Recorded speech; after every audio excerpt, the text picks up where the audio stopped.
میں بہت بہت مبارکباد پیش کرتا ہوں آپ تمامی حضرات کو کہ آپ حضرات رات کے اس پہر بھی بیدار ہیں اور حضرت بارہ ماشی شاہ رحمۃ اللہ تعالی علیہ کی محبت میں ان کے عرس کی تقریب میں بیٹھے ہوئے ہیں۔ اللہ تعالیٰ آپ کی عقیدت کو سلامت رکھے اور ہم سب کو یہاں پر بیٹھنے کے عوض دارین سعادت مندیاں عطا فرمائے۔ حضرات محترم، آپ نے بہت سے علماء کرام کے بیانات سماعت فرمائے، شعراء کی نعت خوانی ہوئی، منقبت خوانی ہوئی، منبر شریف پر عامل اوراد و وظائف پیر طریقت رہبر راہ شریعت شیخ وقت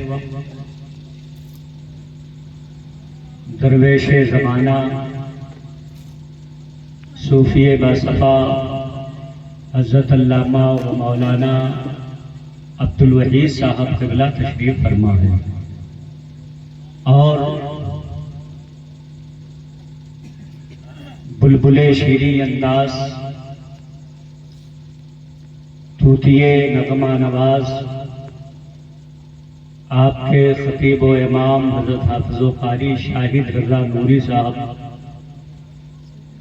جو بڑی شہرتوں کے حامل ہیں، بڑی سریلی آواز کے مالک ہیں، مگر آج وہ مکمل میزبانی کا فریضہ انجام دیتے ہوئے صرف تشریف فرما ہے، آپ نے اپنا کلام نہیں پڑھا۔ جبکہ جس محفل میں بھی حضرت کی شرکت ہو جائے تو لوگ اسی وجہ سے آپ کو دعوت دیتے ہیں کہ آپ سے کلام سنا جائے۔ منبر شریف پر خطیب اہل سنت معمار قوم ملت حضرت علامہ و مولانا حامد علی صاحب قبلہ تشریف فرما ہے۔ حضرت نے بھی آج بیان نہیں فرمایا، بہت سارے علماء کے لیے وقت تنگ پڑ گیا اور انہوں نے یہ مہربانی فرمائی کہ اپنا وقت مجھے عطا فرما دیا، میں آپ کے روبرو حاضر آ گیا اور آپ کی سماعتوں کی دہلیز پر حاضر ہوں۔ مجھے تقریباً ہر جلسے میں یہ شکایت رہتی ہے کہ ہماری قوم کے لوگ نہ جانے کیوں اپنی ضرورت کی چیزوں سے دور رہتے ہیں۔ بہت سے احباب کو میں دیکھ رہا ہوں کہ وہ بالکل پیچھے بیٹھے ہوئے ہیں۔ خواتین کے بعد میں ان سے گزارش کرتا ہوں کہ اگر آپ یہاں آئے ہیں اور عرس میں حاضر ہیں تو عرس کی تقریب تو یہی ہے، اور مرد حضرات قریب بیٹھے ہیں، پھر خواتین بیٹھی ہوئی ہیں، ان کے بعد پھر کوئی تیسرے درجے کی محفل یہاں نہیں ہے کہ کوئی تیسرا شخص اس میں شریک ہو۔ دو ہی محفلیں ہیں، تو ہر آدمی کو اپنی اپنی جگہ لینی چاہیے اور اپنی اپنی محفل میں ہی بیٹھنا چاہیے۔ دوسری بات یہ کہ یہ وقت کا بہت بڑا المیہ ہے کہ محفل کرنے والے حضرات بڑی محنت و مشقت سے محفل کرتے ہیں اور بہت دنوں سے اس کا پرچار پرسار ہوتا ہے، پوسٹر چھپتا ہے، اعلان ہوتا ہے، چندہ ہوتا ہے، سب برابر شریک بھی ہوتے ہیں. ظاہر سی بات ہے یہ لنگر کا اہتمام، یہ ساری سجاوٹ، یہ روشنی، یہ لائٹنگ، اگر کوئی یہ سوچے کہ یہاں خادم آستانہ بابا امید علی شاہ اپنے جیب خاص سے کر لے یا کوئی شخص اپنے پاس سے کرے تو نہیں ہو سکتا. یہ سب چندے سے ہوتا ہے. تو لوگ چندہ دے دیتے ہیں، مگر محفل جب سے شروع ہوتی ہے اسی وقت سے ہمارا اناؤنسر بلاتے بلاتے بلاتے بلاتے تھک جاتا ہے اور ہم اور آپ اپنے گھروں سے نکل نہیں پاتے. قریب میں جو گاؤں ہے یہی کہ اگر 50%، 60، 70% لوگ محفل میں آ کر بیٹھ جاتے تو کافی بھیڑ ہوتی. کچھ لوگ تفریح کے لیے آتے بھی ہیں، ان سے کوئی غرض نہیں کون آیا ہے، کب بولے گا، کیا بولے گا، کس کو کہاں سے بلایا ہے. وہ آتے ہیں، تھوڑی دیر تفریح کرتے ہیں، جب ان کا دل چاہتا ہے چلے جاتے ہیں. میرے بھائیوں، ہمیں اور آپ کو کیا اس محفل کی اہمیت نہیں معلوم، یا جو بات یہاں سمجھائی جاتی ہے اس کی ضرورت سے ہم اور آپ بے خبر ہیں، یا آخر ہم اور آپ کس نیند کی آغوش میں ہیں کہ ہمارا پورا جلسہ بجائے یہ کہ کچھ اصلاح کی جائے، آپ کی اصلاح کی باتیں کی جائیں، یہ کرنے میں گزر جاتا ہے کہ آپ آئیے، یہاں بیٹھیے، وہاں بیٹھیے، ایسے بیٹھیے، ویسے بیٹھیے. جس قوم کو ابھی تک بیٹھنے کا سلیقہ نہ معلوم ہو، اس قوم سے کس چیز کی امید کی جا سکتی ہے کہ اس ترقی یافتہ دور میں وہ کتنی ترقی کرے گی. آداب محفل ہمیں اور آپ کو معلوم نہیں. بہت سے جلسے کرتے ہیں ہم اور آپ. آقائے کریم نور مجسم فخر دو عالم صلی اللہ تعالی علیہ وسلم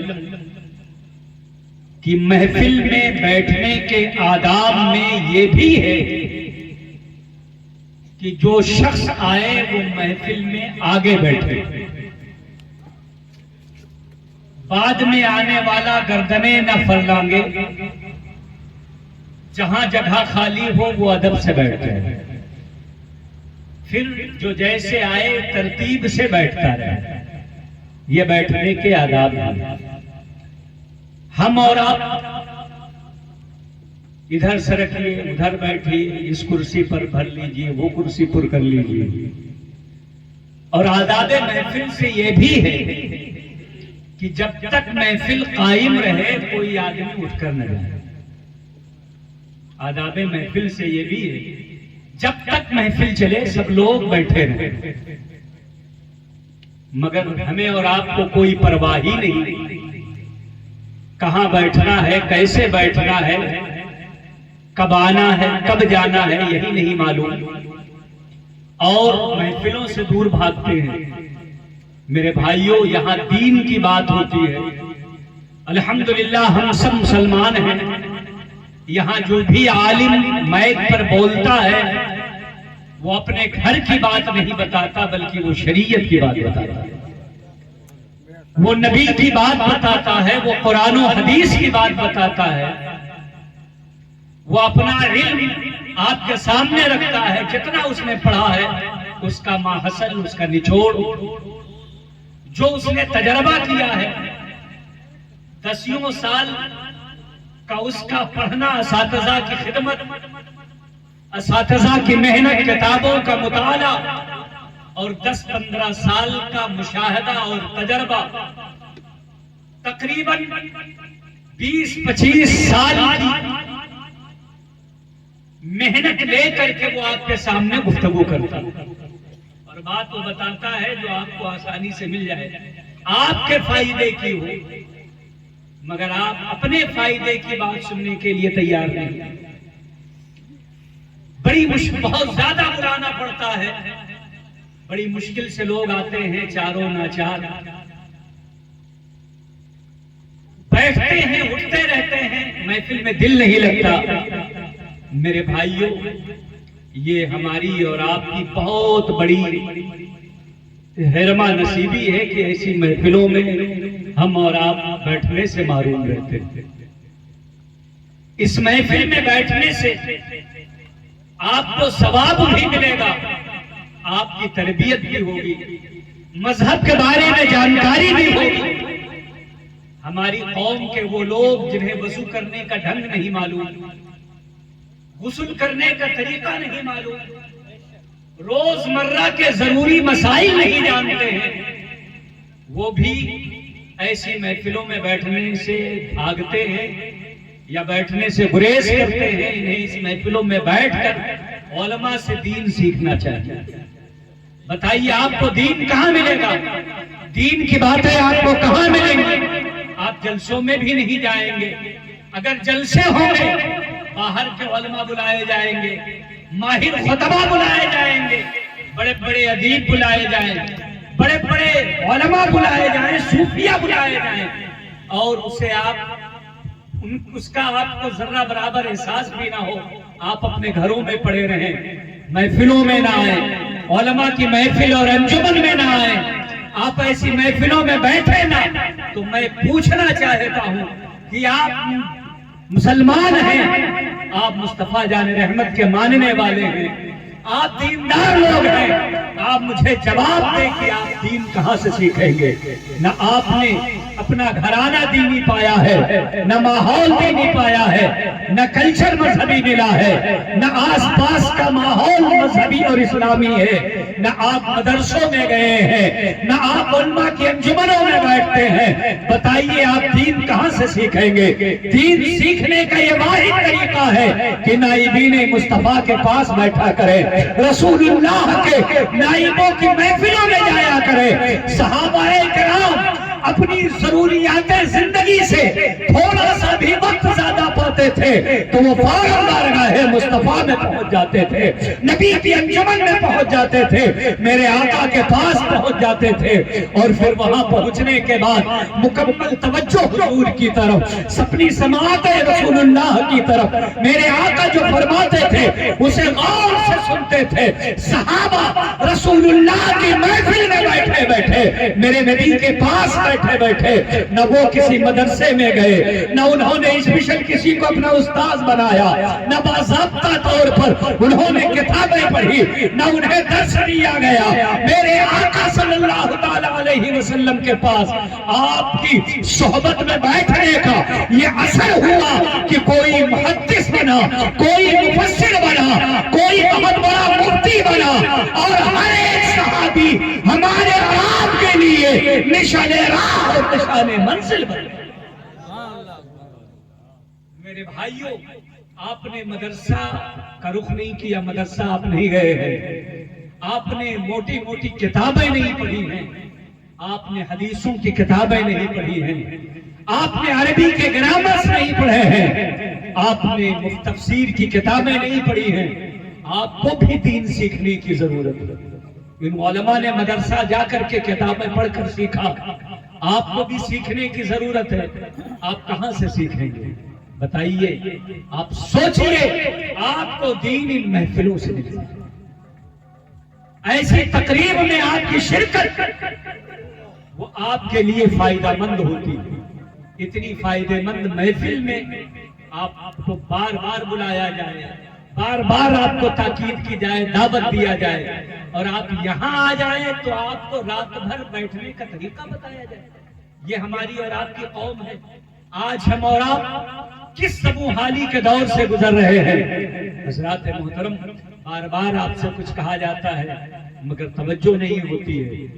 میں آپ کے سامنے کچھ کہوں اور آپ اس کی پر توجہ نہ دیں، کان نہ دھریں، اس کی اہمیت نہ کریں، تو پھر ہمیں اتنی محنت و مشقت کر کے اپنے مطالعہ اور تجربات و مشاہدات آپ کے ساتھ ہمیں بیان کرنے کی کیا ضرورت ہے؟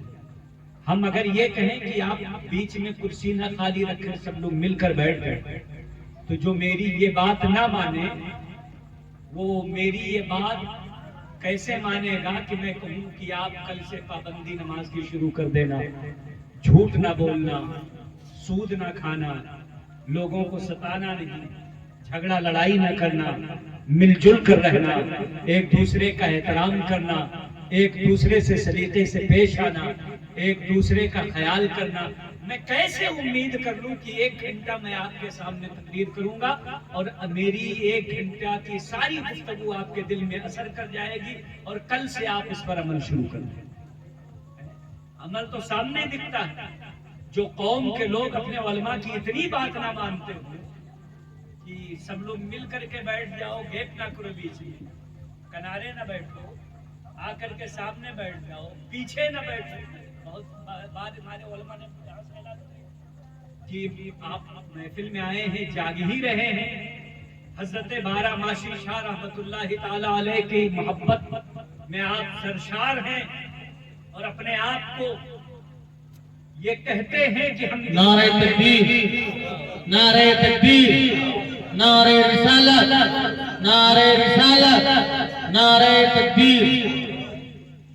دیوانے اولیاء ہیں، عرس میں آئے ہیں میرے بھائی، آئے ہیں گھر سے چل کر یہاں پہنچے ہیں، جاگ بھی رہے ہیں، محنت و مشقت بھی کر رہے ہیں، تو کیوں نہ عرس کی تقریب کو کامیاب بنانے کی کوشش کریں۔ جب یہاں آ ہی گئے ہیں تو یہاں بیٹھ رہے، وہاں بیٹھ رہے، ادھر بیٹھ رہے، ادھر بیٹھنے سے کیا مطلب؟ توجہ ہے آپ کی؟ آپ حضرات میری طرف دیکھیں، میری بات تو سنیں۔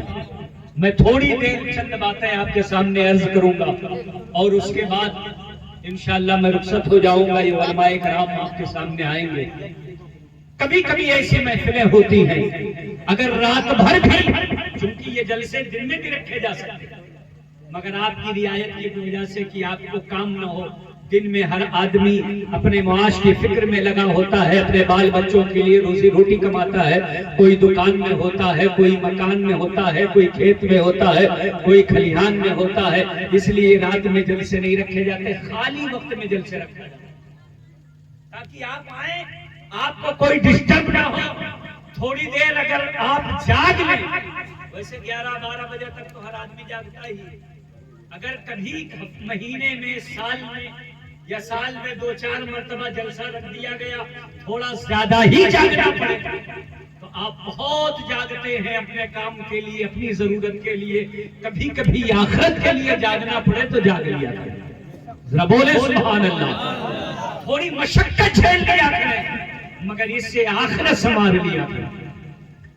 ہمیں اور آپ کو علماء کرام کی بارگاہ میں بیٹھنے کا بھی ثواب ملے گا اور ایک ولی اللہ کے آستانے پر آنے کی برکتیں بھی ملیں گی۔ آپ ایک ولی کے آستانے پہ بیٹھیں۔ اس سے پہلے میں ایک بات اور عرض کر دوں جو میں نے دیکھا اور جہاں کی جو زیادہ ضرورت ہو، علماء کی ذمہ داری ہے کہ اس کی ضرور اصلاح کر دیا۔ بولو صحیح ہے کہ نہیں؟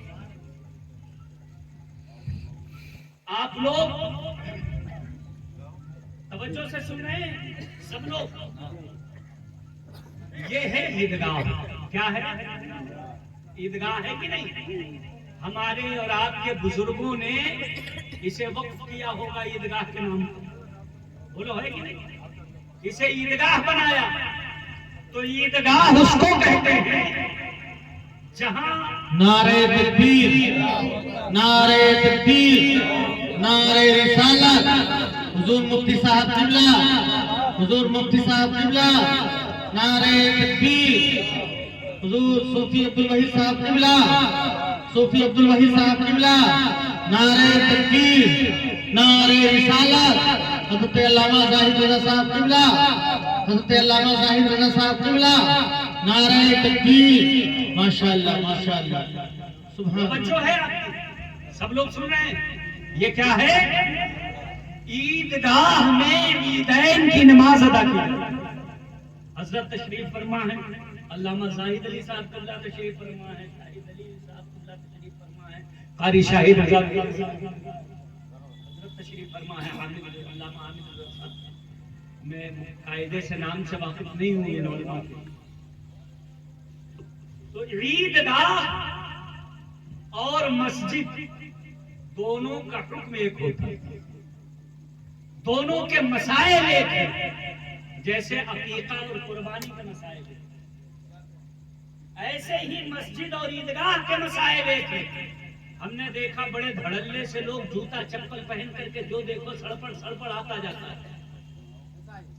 یہ جب عیدگاہ ہے تو آپ کو اتنا بھی احترام نہیں کہ اپنی مسجد و عیدگاہ میں پہنچے تو جوتا چپل باہر۔ توجہ ہے اور کیا آپ نے؟ تو میں گزارش کروں گا صاحب آستانہ کے خادم حضرت بابا امید علی شاہ اور آپ کے صاحبزادے حضرات اسلام بھائی اور ساحل بھائی یا دیگر اراکین و ممبران عبدالسلام، اس کا احترام اور اس کا اہتمام کریں۔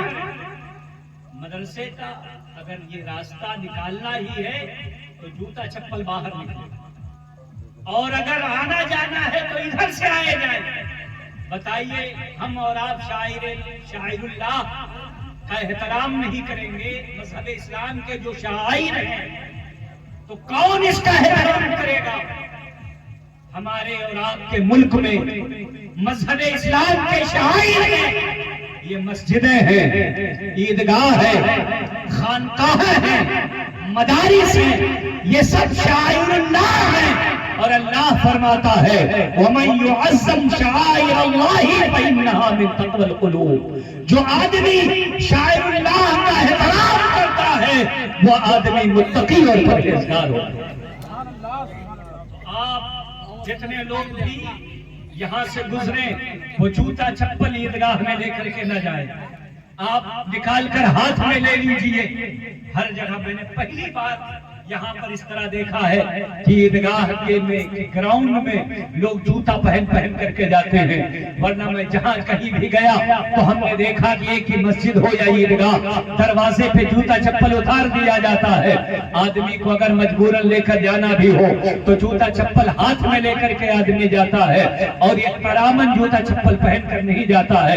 جہاں تک نماز ہوتی ہے، جہاں تک صفیں لگتی ہیں، وہ جگہ لائق تعظیم و تقریب ہوتی ہے، وہاں پر جوتا چپل لے کر جانا منع ہے۔ تو اس عیدگاہ میں جہاں تک جماعت لگتی ہو، جہاں تک صفیں بند لگتی ہو، جہاں تک لوگ کھڑے ہوتے ہو، وہاں تک آپ جوتا چپل لے کر نہ جایا کریں۔ سنا آپ نے؟ سنا؟ سب لوگوں نے سنا؟ ذرا ہاتھ اٹھائیے کہ انشاءاللہ آپ نہیں لے کر کے جائیں گے۔ تو آپ حضرات اس بات کو پہلے خیال کریں۔ اب درود شریف پڑھیں تو میں تھوڑی دیر آپ سے تقریر کروں گا۔ درود شریف پڑھیں سب لوگ آواز بلند آواز سے، اللہم صلی علی سیدنا شفیعنا حبیبنا نبینا مولانا محمد وآلہ وسلم، صلو علیہ صلاۃ و سلام علیک یا رسول اللہ، صلاۃ و سلام علیک یا حبیب اللہ صلی اللہ تعالی علیہ وسلم۔ میں نے خطبہ مسنونہ کے بعد ایک آیت کریمہ پڑھی ہے، پروردگار ارشاد فرماتا ہے ان رحمت اللہ قریب من المحسنین، بے شک اللہ کی رحمتیں احسان کرنے والوں کے قریب رہا کرتی ہیں۔ اللہ کی رحمتیں کہاں رہتی ہیں؟ آپ لوگ سن رہے ہیں؟ ذرا بولیے۔ احسان کرنے والوں کے پاس رہتی ہیں۔ قرآن کی آیت ہے ان رحمت اللہ، بے شک اللہ کی رحمت قریب ہے من المحسنین، احسان کرنے والوں کی۔ سنا آپ نے؟ اللہ کی رحمت کہاں رہتی ہے؟ احسان کرنے والوں کے پاس، احسان کرنے والوں کے قریب رہتی ہے۔ اللہ فرماتا ہے ان رحمت اللہ قریب من المحسنین، اللہ کی رحمت احسان کرنے والوں کے پاس رہا کرتی ہے۔ ہمیں اور آپ کو رحمت الہی تلاش کرنا ہے، رحمت الہی حاصل کرنا ہے۔ ہمیشہ رحمت کی ضرورت پڑتی ہے، ہم رحمت ڈھونڈتے ہیں۔ رحمت جب تلاش کرنا ہو تو ہمیں کہاں جانا چاہیے؟ احسان کرنے والوں کے پاس جانا چاہیے، محسن محسنین کے قریب جانا چاہیے. آپ دیکھیے احسان کرنے والے کون ہیں, احسان کس نے کیا ہے, بڑا احسان کس کا ہے؟ تو آپ دیکھیں گے کائنات میں سب سے بڑا احسان آمنہ کے لال کا ہے, جناب محمد الرسول اللہ کا ہے, طٰہٰ و یاسین کا ہے, رحمت للعالمین کا ہے, مصطفیٰ جان رحمت کا ہے. آپ کا احسان انسانوں کے لیے بھی ہے, جانوروں کے لیے بھی ہے, چرند و پرند کے لیے ہے, وحوش و طیور کے لیے ہے, خشک و تر کے لیے ہے, باغ و ثمر کے لیے ہے, ساری کائنات کے لیے رحمت ہے, یہاں تک کہ چاند و سورج کے لیے بھی ہے. اس لیے آپ سب کے لیے محسن ہے. تو جب آپ اتنے بڑے محسن ہیں تو آپ کے دیار میں, آپ کے جوار میں, آپ کی بارگاہ میں رحمت کا یہ عالم ہے کہ پوری دنیا کہتی ہے دکھا دے یا الہی وہ مدینہ کیسی بستی ہے جہاں پر رات دن مولا تیری رحمت برستی ہے, وہاں ہر وقت رحمت برستی ہے. اب اس کے بعد دین پر جس کا جیسا احسان, جتنا بڑا احسان اتنی زیادہ رحمت اس کے جوار میں. حضرات اب آپ اولیاء کرام کی زندگی دیکھیے. میرے آقا نے دین پر احسان کیا, ساری کائنات پر احسان کیا. محسن اعظم حضور ہے, حضور کے غلام میرے آقا کے صحابہ وہ بھی دین کے محسن ہیں. دین پر ان کا احسان ہے, وہ بھی محسن ہے. حضرت سیدنا صدیق اکبر وہ دین کے محسن ہے, افضل الخلق بعد الانبیاء ہے. حضرت عمر کا احسان ہم پر اور آپ پر, تمام عالم کے لوگوں پر. حضرت عثمان کا احسان دنیا کے تمام لوگوں پر. حضرت علی کا احسان دنیا کے تمام لوگوں پر. حضرت علی کا احسان اس امت پر ہے اور علی کی آل کا احسان اس امت پر ہے. ہاتھ اٹھا کے بولیں سبحان اللہ. حضرت علی کا احسان اس امت پر اور علی کی آل کا احسان ذرا بولیں. حضرت بارہ ماشی شاہ رحمت اللہ تعالی علیہ, یہ نام میں سمجھتا ہوں یہاں کے لوگوں نے یہ نام دیا. پہلے کے لوگوں نے تو میں عرض یہ کرنا چاہتا ہوں, اکثر لوگ جو یہاں کے تھے, یہاں کے لوگوں نے ان کا فیض عام دیکھا, ان کا تقویٰ دیکھا, ان کی پرہیزگاری دیکھی, تو انہوں نے اپنی طرف سے ایک نام دے دیا. مگر میرا وجدان کہتا ہے آپ نے کام کیا, مذہب کا دین کیا. بولو کیا کہ نہیں کیا؟ تبھی تو آج آپ ان کی عرص میں بیٹھے ہوئے ہیں. مگر دیکھیے اللہ والوں کو کہ انہوں نے اپنا نام بھی نہیں بتایا, گویا کہ ایک پیغام دیا, اللہ والے جو کچھ کرتے ہیں وہ اپنے نام کے لیے نہیں بلکہ وہ خدمت اسلام کے لیے. سب لوگ ہاتھ اٹھا کے بولے سبحان اللہ. بہت سارے وہاں بھی دیوبندی مذاق اڑاتے کہتے ہیں ان میں ایسے ویسے بابا ملتے ہیں, ایسے ویسے نام والے ملتے ہیں. میں انہیں جواب دینا چاہتا ہوں, سب کے والدین ان کا اچھا نام رکھتے ہیں, سب کا کچھ نہ کچھ نام ہوتا ہے, مگر ہمارے اکابرین بزرگان دین اکثر انہوں نے اپنا نام نہیں بتایا, نام چھپایا. یہ ان کے لقب ہوا کرتے ہیں, کسی کا محی الدین, کسی کا معین الدین, کسی کا نظام الدین, کسی کا فخر الدین. یہ دین کے ساتھ ان کا لقب لگتا ہے. کوئی شمس الدین, کوئی نجم الدین. نجم کے معنی چاند کے ہوتا ہے, نجم الدین, دین کا چاند شمس الدین, دین کا سورج قمر الدین, نظام الدین, دین کا نظام عام کرنے والا, معین الدین, دین کی مدد کرنے والا. حضرت خواجہ معین الدین کا نام معین الدین نہیں ہے, یہ ان کا لقب ہے. بڑے پیر کا نام محی الدین نہیں, یہ ان کا لقب ہے. گویا کہ ہمارے اکابرین نے